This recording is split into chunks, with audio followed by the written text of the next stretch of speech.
Astral projection with the Shem angels and working with Kaliel.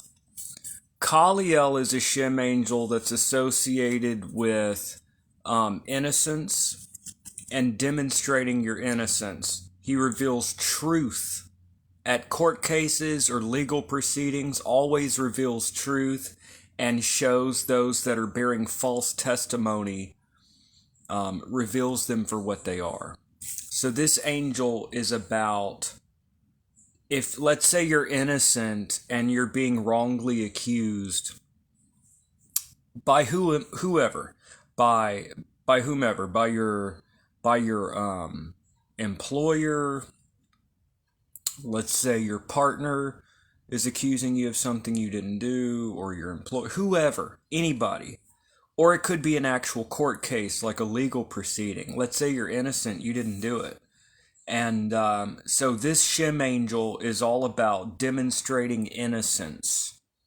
So this Shem angel is about demonstrating innocence. And also, in general, this Shem angel is good to be invoked against adversity.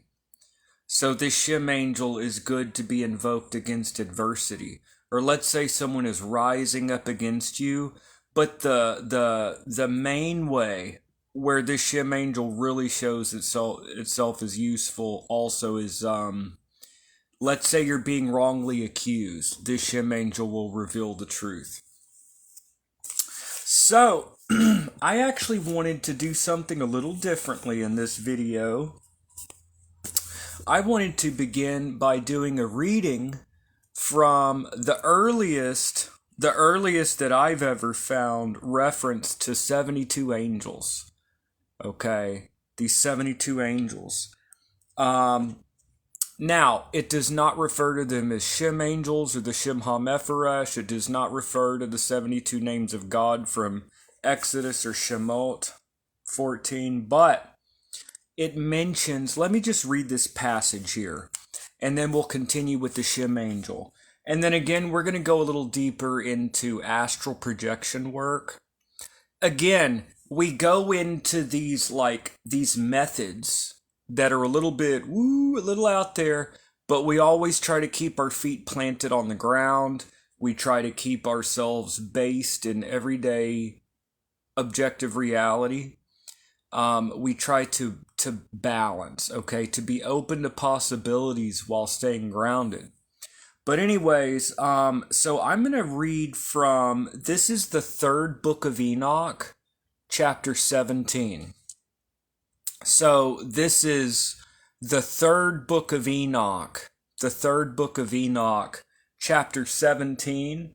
And this is dated to different periods by different academics, to around the 5th century. The third book of Enoch, chapter 17. Verses 6 through 8. Verse 6 says, under them is Rahatiel. Now, I've heard some people argue that Rahatiel may be the source of Raziel, as differently as those may sound. I've heard the argument. I'm not saying that I agree with that, but some argue that Rahatiel is the source, or is Raziel. Anyways, under them is Rahatiel, the prince who is appointed over the constellations. So Rahatiel in the third book of Enoch, chapter 17, Rahatiel is an angel that's over the turning of the cosmos, the turning of the whole universe, okay? And over the constellations. So let me read this. Again, this is the third book of Enoch, chapter 17, verses 6 through 8. Hey Max, how are you doing? Under them is Rahatiel. I'm reading from the third book of Enoch. Under them is Rahatiel, the prince who is appointed over the constellations. And he is accompanied by 72 great and honored angels. And why is he called Rahatiel? Because he makes the stars run in their orbits and courses, 339,000 parasangs every night, from east to the west, and from the west to the east. For the Holy One, blessed be he, Baruch Hu, has made a tent for all of them, for the sun, the moon, the planets, and the stars, in which they travel at night from west to the east. So clearly, this third book of Enoch is talking about Rahatiel set over all the stars and constellations. And then verse 7, under them is Kokbiel, the prince. This is an angel, Kokbiel. Under them is Kokbiel, the prince who is appointed over all the planets. So all of the planets. And with him are 365,000 myriads of ministering angels, great and honored ones, who move the planets from city to city and from province to province in the rakia of heaven. So again, it's talking about constellations. Rahatiel governs the constellations, and he's governed by 72 angel ministers. And then under them is Kokbiel, who governs the planets, who has thousands of ministers. And over them, and this is now over the planets, okay? This is over the planets, this is over all that. And over them are 72 princes of kingdoms. So again, this is the third book of Enoch, chapter 17. These are 72 angels that are over the stars, the planets, over the cosmos, okay? Definitely associated with astrological phenomena. And if you're going to divide the 360 degrees of a circle into 72, you're going to get the 5 quinaries of the zodiac. Anyways, back to the third book of Enoch that dates back to the 5th century. Back to this. And over them are 72 princes of kingdoms on high, corresponding to the 72 tongues of the world and the 72 nations. And of all them are crowned with royal crowns, and clad in royal garments, and wrapped in royal cloaks. And all of them are riding on royal horses, and they are holding royal scepters in their hands. The 72 angel princes that kind of govern the cosmos and everything, according to the third book of Enoch. And before each one of them, when he is traveling in Rakia, royal servants are running with great glory and majesty, even as on earth they princes are traveling in chariots with horsemen and great armies, and in glory and greatness with praise and song and honor. So, I plan to do a lot more readings from the Books of Enoch, because it's a great place for angelology and angel lore. But, yeah, I get a lot into angel magic. So that is the third book of Enoch, dates to the 5th century. It does talk about 72 angels associated with the cosmos, the stars and planets. 72 of them also governing the 72 nations and tongues and all of that. Now, and the number 72. Now, that is from the 5th century, third book of Enoch. Now, let's go forward a few centuries. In Sefer Raziel Hamalach, it talks about the 72 names of God, coming from Shemot, or Exodus chapter 14, verses 19, 20, and 21. These 3 verses in Hebrew each have 72 letters.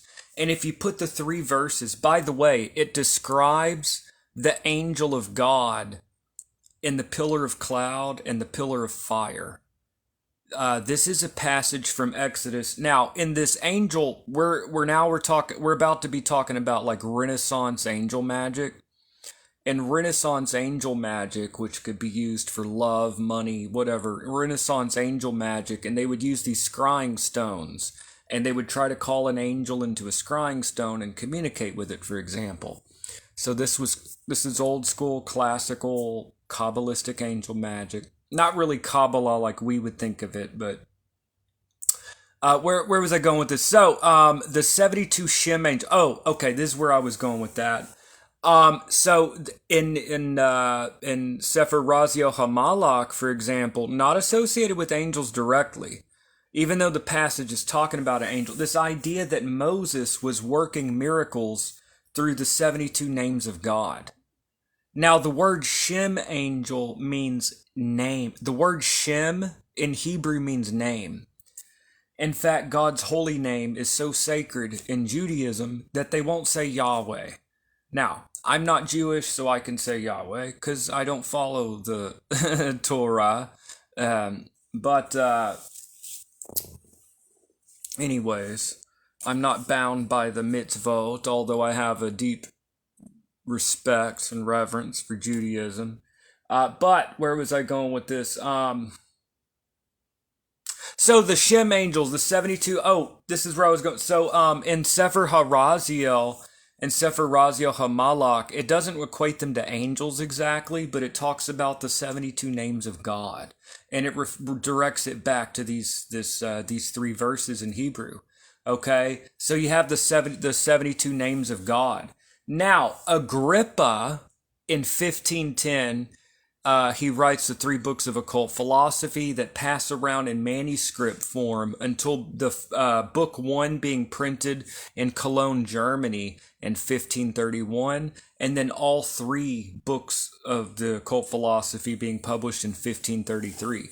But Agrippa directly refers to the 72 angels that govern the quinaries of the zodiac as the 72 Shem angels that are from Exodus chapter 14, verses 19, 20, and 21. So, basically, these 72-fold names of God that are like Kabbalistically extracted from these 3 Bible verses in Exodus, these 72 names of God, by adding El or Yah, you get the 72 Shem angels. Again, Shem means name. These are angels of the 72 names of God. So Shem angel is name angel. So for example, Kaliel, this angel is the name Kali with El added at the end. Please don't equate it with, I'm not even going to go there. Kali, people can do what they want, but I just try to stick to the classical material here. But Shem angel number 18, Kaliel. Oh, so Agrippa and Reuchlin, Johann Reuchlin in his De Arte Kabbalistica in 1517, and then Agrippa's 3 books of occult philosophy, they talk about the 72 Shem angels governing the 72 quinaries, the 72 nations, the 72 tongues. So clearly in Agrippa and Reuchlin, now this would be a 1,000 years later, but what we see in the 3rd book of Enoch in the 5th century, talking about the 72 angels governing the quinaries and all this, we would assume, okay. 1,000 years later, Agrippa and Reuchlin would associate the quinaries of the zodiac with the 72 names of God. And by adding El or Yah, you get the 72 Shem angels. And this is the beginning of Shem angel history, written history, where we have the 72 Shem angels and working with them in magic. So it begins with Agrippa and with Reuchlin, drawing on medieval Kabbalistic lore, drawing on the Torah, and also in the 3rd book of Enoch, totally consonant. So what we have here is, through the centuries, gradual development of these concepts and these themes. I'm not suggesting that this is a direct continuity, but what I'm saying is that the 72 angels of the 72 nations and tongues of earth that are associated with astrological phenomenon, and one would assume the quinaries of the zodiac, 1,000 years later by Agrippa and Johann Reuchlin would be associated with these 72 Shem angels. Anyways, that is a very long digression to talk about this angel. But what we're doing here is we're rehashing the information. What is a Shem angel? How are the Shem angels, the 72 Shem angels, different from any other type of angel? So anyways, that's just a little bit. So now we understand the 72 names of the Shem angels actually come from Shemot or Exodus. And these names were associated in the Middle Ages, at least, with, these are the 72 names of God, which, again, in the 5th century, I'm not saying these are all the same thing, but you see a continuity of thought in the sense that here we have 72 angels of the 72 nations and tongues and cosmos, And then 1,000 years later in Agrippa and Reuchlin, you start to see them talk about Shem angels. A century later in 1654, what do we have? We have Athanasius Kircher's Oedipus Egyptiacus. Okay. In volume 2, he goes into the 72 Shem angels and equates a divine attribute and psalm verse. Now, here we are today. The Shem angel today is Kaliel. Okay, so this tradition develops. So we see in the 1500s very clearly, these are the 72 Shem angels. These are the quinaries of the zodiac. Okay, a century later, we see the psalm verse and divine attribute clearly outlined in the Oedipus Egyptiacus. And then, of course, we have Dr. Rudd picking this up and adapting the Ars Goetia with his version of that. And then, of course, we have the dream magic text, the divine Cabal, where you actually place the sigil of the angel under your pillow and go to sleep so that you can work with the angels in dreams. Now, dream magic, dreams to communicate with spirits, it's actually all over the Bible, but also in occult and magical literature, like the Key of Solomon has dream magic stuff in the Key of Solomon, Clavicula Solomonis. But anyways, you put the sigil of the Shem angel under your pillow, you go to sleep. So that's in the divine Cabal, following the sun through the tropical zodiac. And then a century, and then up in the 1823, you would have the publication of La Science Kabbalistique, or the Kabbalistic science. And this would continue in French. From 1823, it would be popular during the time of Levi and the Golden Dawn. And then Papou would put a new version of this. He would republish it in 1909, I believe. It'd be another publication. In 2020, Pierce Vaughn, I think it was 2020, right? Pierce Vaughn translated into English. There's work being done, sirs and madams. Pierce Vaughn, excellent job on this. Pierce Vaughn is around. I mean, he's even on Facebook. He did a wonderful job. So there is work to be done, you know. People need to realize that it's not that we're just buying all these occult books off Amazon and doing our thing. No, there's work to be done. Now, are all of us put here on earth to do that kind of work? No, not all of us are scholars and authors. But anyways, I'm just pointing out that what Pierce Vaughn did translating this was only available in French for, you know, all that time up until recently. This was only the French had this, you know. But anyways, back to this particular angel. And you know, there are different ways to work with the Shem angels. Traditionally, many people would use a scrying crystal.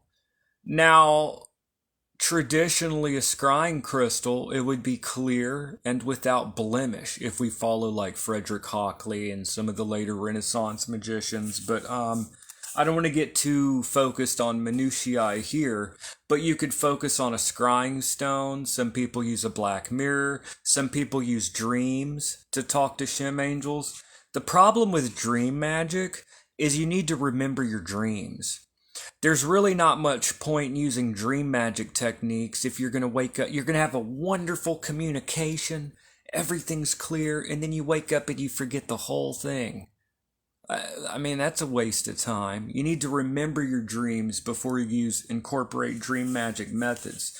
But the divine Cabal has a method with the 72 Shem angels where you put the sigil of the Shem angel under your pillow and go to sleep.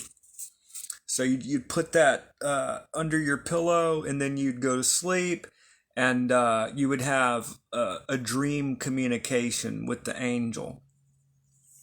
But anyway, so an astral projection is more of a modern technique, but what it is you're not focused on the room and the lighting in the room and the sounds, and you're more able perhaps to have some type of an interaction. Many people use modern methods like astral projection with this. But anyway, so Kaliel is Shem angel number 18. He governs 25 to 30 degrees of Gemini.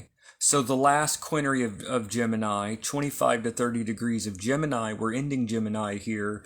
And Kaliel, following the sun through the tropical zodiac, he governs the next 5 days. Although many people use no timing, they work with this Shem angel any time of the year, many people.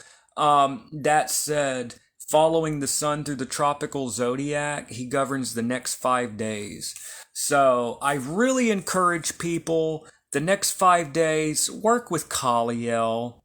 What does he govern?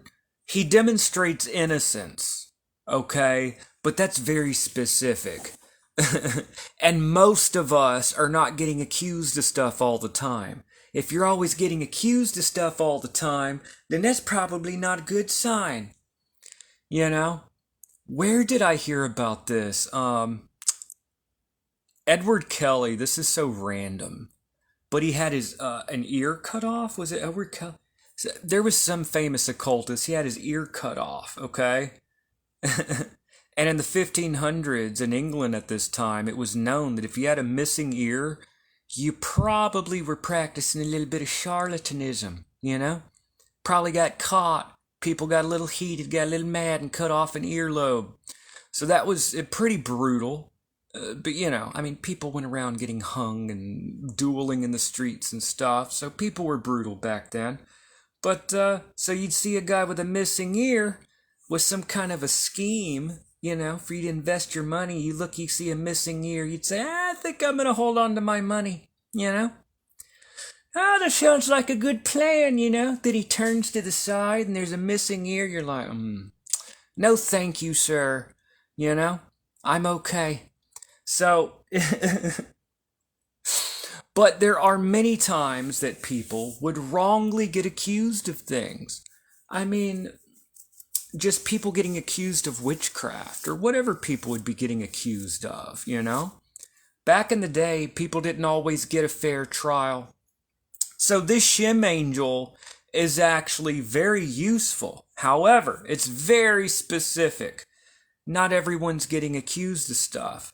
So, however, surely for our great comfort, according to Lazare Lenain, this Shem angel could be used just in general against adversity. So if you're dealing with any kind of adversity, also something I bring up, now I developed this in my practice because I've worked with each and every Shem angel. Every 5 days I work with a Shem angel and I ask for something. And by the way, I've gotten a lot of stuff. I believe in this stuff because I've seen, anyways, I try not to tell people what to think or anything. Just try it out, you know, come to your own conclusions.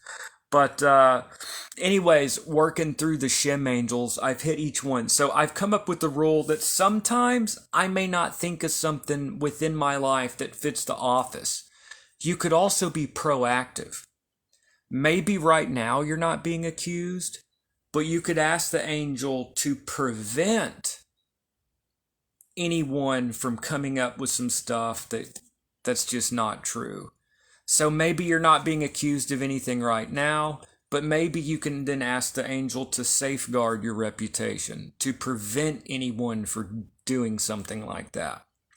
So I just throwing that out there as an idea. Let's say you're being accused of something wrongly. Let's say you could also use it to proactively guard your reputation or just against adversity in general. So, to our great comfort, also just in general, most of us are dealing with some kind of adversity in some domain. Whether in love or money or work competition, somewhere, or maybe you're not getting along with a family member at the time or an estranged friend. There's always something, you know, life isn't perfect. There's some kind of adversity going on. So, let's say there's nothing else you can think of that fits in your life. This angel can be called against any kind of adversity. Now, everything that I had said about this Shem angel, The tradition continues, okay? Now, if you look at my Shem Angel post, I included a sigil. This sigil comes from the Divine Cabal. That was added in the Divine Cabal. And by the way, something interesting, there is, over the centuries, there is a verse, the Psalm verse. Each Shem Angel gets a Psalm verse. Which, by the way, if you look at the Hebrew of the Psalm verse, it's pretty interesting. Because the idea of the Shem angels being associated with Tehillim, but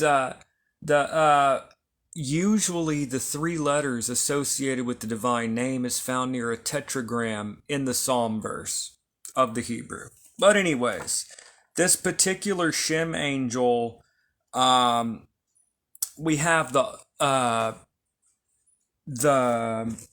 Psalm verse from Athanasius Kircher, which is from 1654. So the Psalm verse assigned by Athanasius Kircher's Oedipus Egyptiacus is Psalm 35, verse 24. Actually, in the Vulgate, it's 34, because there's a different numbering.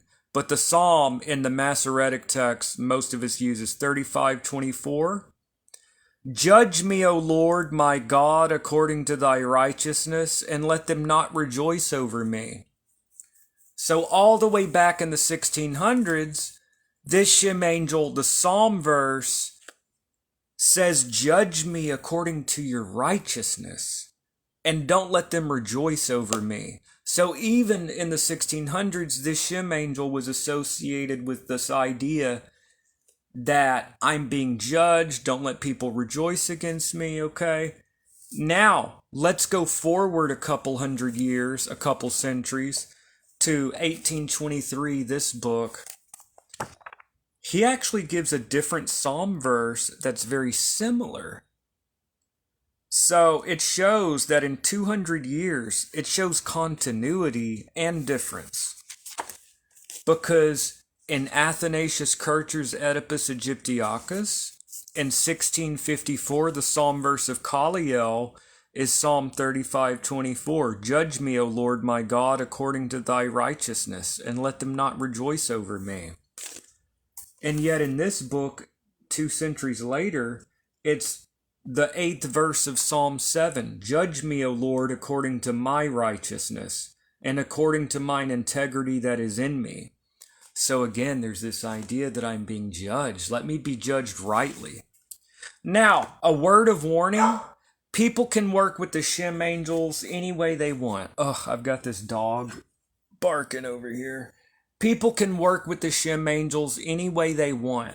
However, I recommend, if you're being accused or you're going to use the Shem angel in a court case, I recommend only call on this angel for help if you're actually innocent. Don't try to get this angel to pull the wool over a judge's eyes or something, okay? My recommendation. Why do I say that? Because angels don't have to obey. Angels have wills of their own. And angels, well, some would debate against that. But angels don't always do what they're told or in the way they're told. And this Shem angel is specifically associated with saving the innocent and like bringing problems to those that are lying and bearing false witness. So if you yourself are lying and bearing false witness, it might blow up. It might backfire. So just a word of warning, people can work with the Shem angels however they want. I would recommend using this only if you're actually innocent. So, judge me, O Lord, according to my righteousness and according to my integrity that's in me. So, one invokes this genius to obtain prompt assistance in the face of some adversity. One must recite the 8th verse of Psalm 7. Judge me, O Lord, according to my righteousness, according to my integrity that's in me. The auspicious time begins at 5:40 a.m. and at 6 a.m. Now, how do you use timing? Some people don't use any timing with Shem angels. That's fine. Now, some people use the hour of Mercury. If you read the Key of Solomon, what does the Key of Solomon say? The Key of Solomon, let's pull out the Key of Solomon, okay? This is actually just a cheap version of the Mathers Key of Solomon, but it'll work. It's Colorno. What does the Key of Solomon say about the hours of? It says that the hours of Mercury, that when there's not a specific time given to talk to any spirit, that the hours of Mercury could be used in general. And Mercury governs communication. So people can use the hour of Mercury if you use planetary hours. I normally use the hour of the sun. And I don't want to tell like my results because I want everyone to experiment and discover for themselves. I don't want to ever give spoilers or to put my results on anyone else, but it's interesting. I've noticed a little bit different energies or interaction using the hour of Mercury and then the hour of the sun. But since I'm following the sun through the tropical zodiac, I use the hour of the sun a lot and comparing it with the hour of Mercury. It's interesting. It's almost as if I'm going to be quiet. It's almost as if the planetary hour affects like the lens or the coloring of the energy coming through. But that's just my own prognosis. Some people use this weird 20-minute timing that was invented in 1823. By the way, we don't see anything before 1823, but some people use a 20-minute cycle. Each of the 72 Shem angel gets a 20-minute cycle in the day. And this Shem angel governs 5:40 to 6 a.m. Now, if you're using daylight savings like we are right now in the United States, it would actually be 6:40 to 7 a.m. So if you happen to be awake early in the morning at 6:40 or you want to try it that early, you can. So, anyways, I think that we've went over this enough. Oh, some of the gematria. It's interesting that Kaliel has the gematria of 91, and so does the word Amen. And Amen means truth. Amen, Aleph, Mem, Nun is 91. And then Kaliel, Kaf, Lamed, Yod, Aleph, Lamed, has the gematria of 91. So this angel, and then the word for truth, Amen. And then Hana, to behold, Holka, constitution, Bahan, watchtower. So I don't really speak Hebrew, by the way. I'm just looking through the gematria of some words that match up. Sometimes the gematria matches up, sometimes it doesn't.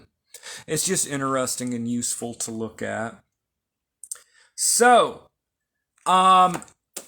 normally what I do is I invoke the angel. I really want my viewers to start trying these astral projection techniques. I want people to try different methods.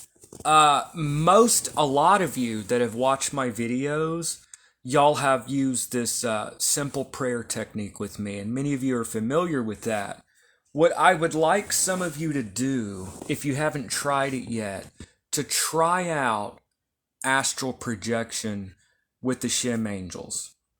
Again, it's about balance. We want to be open to possibilities of magic and spirit communication, but we want to not necessarily give objective reality. Just because we have an experience doesn't mean it's objectively quote-unquote real.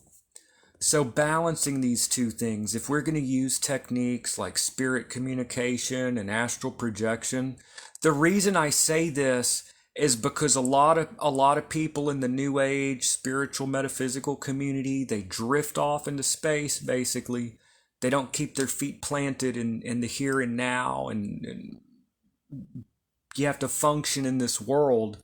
So all I'm saying is, if you're going to use methods like astral projection, when I talk about these techniques, I just try to get people to be careful, and I really try to drive home that the astral plane, whether it is our own subconscious, like a waking dream, active imagination, or whether it is objectively outside of us, either way, the astral plane is a realm of illusion.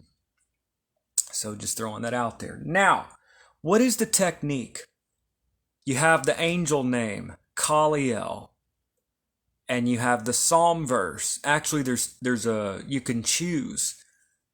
You could use what the Divine Kabbalah uses, which is Psalm 7, verse 8.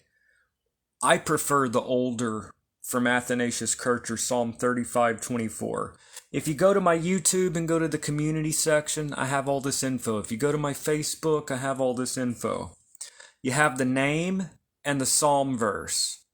So it's very simple. I highly recommend, if you're going to do astral projection and try it out, look, it makes life exciting. Try out a little magic, y'all. Makes life exciting. Nothing bad's going to happen, you know. Some people get freaked out. It's going to be fine. I recommend having a bedside altar, even though you're going to be traveling in your mind or spirit. I recommend having a physical altar and to physically do a physical, like light the candles, light the incense, call the angel's name while the incense smoke is rising, recite the psalm verse, take a moment to attune, call the angel's name, recite the psalm verse, tell the Shem angel that you want to astral project with him or her, lay down, and then take time to just imagine, just momentarily suspend disbelief. Imagine that you are leaving your body and entering into your aura. It's a sphere of energy around your body. You're no longer in your physical. You're transferring your consciousness to the sphere of energy around you. Now, is it objectively real? It doesn't matter. In fact, that's the biggest obstacle to success. The biggest obstacle to success is us telling ourselves it's all in our head, it's not real. Temporarily learn to suspend disbelief. It doesn't matter. If it's in your head, you're traveling in your head. If not, whatever. Visualize that you're transferring your consciousness. Take time. Even if you fill your bed, even if you continue to be aware of your body, still travel as if you're in your astral body. Go up, up, up, up, up, until you're going through the heavens, going through the sky, up through the clouds, up into outer space. Stop. Look around you. This is the method that is found in Libero, and many people have used it, and it's used in old Golden Dawn, Hermetic Order, the Golden Dawn method. It's very simple. Just visualize you leave your body, but take your time leaving your body. And then visualize that you go up, up, up, up, up, up, up. Up through the roof, up through the clouds, up through the atmosphere, up into outer space. And then try to have an interaction with the Shem angel. The Shem angel's going to find you. You're not going to be lost up there. It's going to know where you are. And then you may see a white light approaching. I don't want to tell you what to see. Have an interaction. And then when you're done, visualize that you come back down to earth. You're not going to get lost. You're going to be fine. Visualize you come back down to your body. Take your time reabsorbing into your physical. Come back into your body. Write down your experience. Write it down. So basically what you're doing with an astral projection method of spirit communication, with these like ceremonial magic techniques, whether you're dealing with angels or whatever, very simple method. Call the spirit, visualize that you leave your body and you go up, up, up, up, up, up, up. Up there, have an interaction. When you're done, come down, return to your body, write it down. And then, like I said, we want to be open to possibilities, but just write it down. But the biggest obstacle is people falling into the pit of illusion with some of these methods. That's the problem. It can be very enlightening. I'm not saying none of it's real. That's not what I'm saying. But the thing with astral projection, I think I've driven the point home enough. Just be careful. Just because you have an experience doesn't mean it's real. Having a healthy dose of skepticism while not being overly closed off, I think having that Astral projection is a wonderful technique, very useful, very powerful, very transformative. I think many people can find it useful. And then it's interesting, well, I was going to go into some tarot stuff, but I'm going to avoid that. I think I've gone into some modern stuff quite enough with the astral projection. I try to stick to the classical. Now, people have used astral projection even in ancient times. I'm not suggesting that no one did this in ancient times. However, maybe it's because of the influence of Christianity. It was frowned upon, who knows why. But for whatever reason, in Renaissance and medieval magic texts, there's very little astral projection. It's almost non-existent. I can't even think of one example of actual astral projection like that from the Renaissance or Middle Ages at all. I'm sure if I really sat down, I could think of some examples because I'm a history nerd.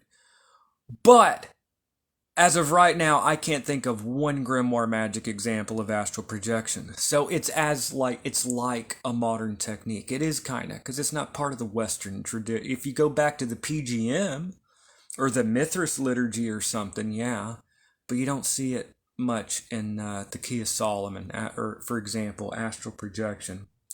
But it's as a modern technique, modern and ancient, astral projection. I wouldn't do it with any spirits. With really hostile or fiery spirits, I wouldn't do it.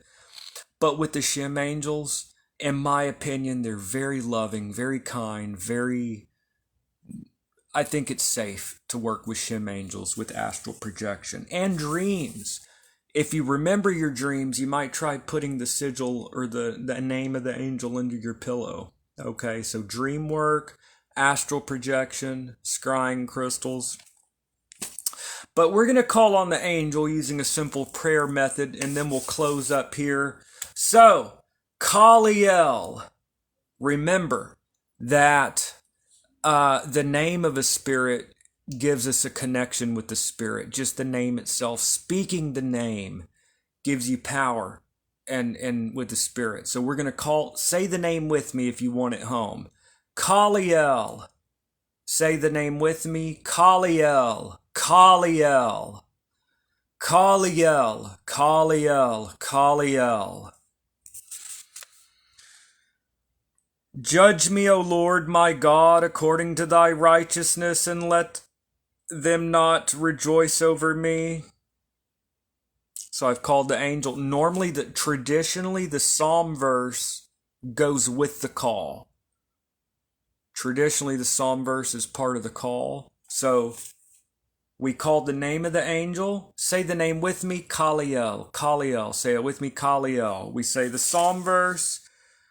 Judge me, O Lord my God, according to thy righteousness, and let them not rejoice over me. We think of something within the office that fits us. If you want to pause and say a prayer at home, I'll do so silently.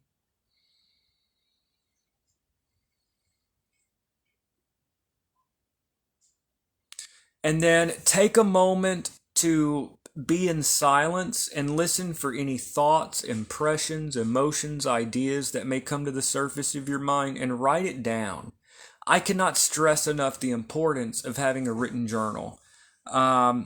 So that's it. And Kaliel, let's take a moment to see if we have any impressions. Kaliel.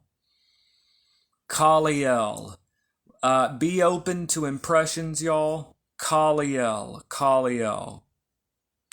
And we ask that you spread your blessings throughout the earth, Kaliel, as we work with you over the next few days. And we ask that you now peacefully depart. Goodbye and farewell. Goodbye and farewell.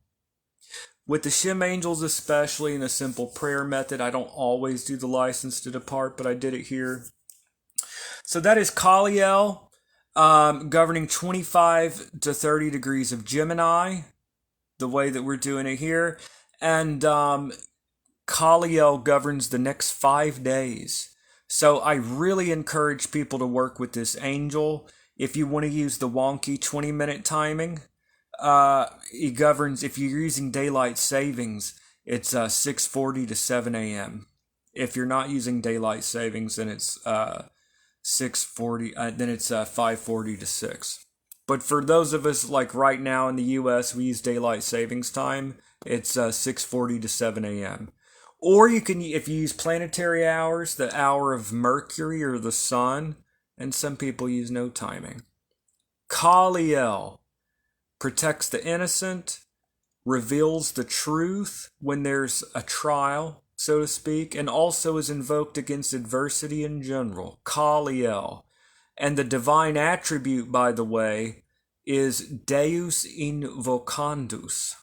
According to Athanasius Kircher's Oedipus Egyptiacus, the divine attribute is Deus Invocandus, which means invoked God. And of course, when would people not call on God? Like, could you imagine? Like, yeah, this was important. Especially back in the day, you get accused of something. You may want to really demonstrate your innocence if you're innocent. So, that is it for today. And that is Kaliel.